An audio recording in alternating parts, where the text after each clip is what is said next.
મારું નામ છે મહર્ષિ વિપુલ અંબાજીવાળા. હું અંબાજી મંદિરનો ટ્રસ્ટી અને પૂજારી છું.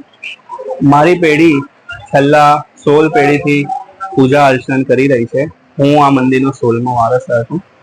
અંબાજી મંદિરમાં આજે નવરાત્રિનો પ્રારંભ થયો છે. ચૈત્ર નવરાત્રિ એટલે સતયુગનો પ્રારંભ, સૃષ્ટિની શરૂઆત.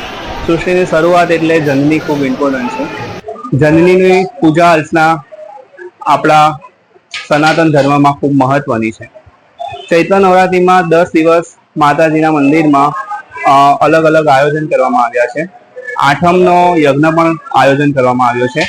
આજે સવારે નવદુર્ગા માતાનું શુભ મુહૂર્તમાં સ્થાપન, અર્ચન અને આરતી કરવામાં આવી છે. એ 10 દિવસ આ રીતના જ સ્થાપન, અર્ચન અને પૂજન ચાલશે.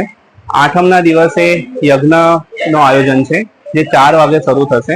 આઠમના દિવસે મંદિર ભક્તો માટે આખો દિવસ ખુલ્લું રાખવામાં આવેલ છે. ભક્તોની ખૂબ ભીડ જોવા મળે છે અંબાજી મંદિરમાં.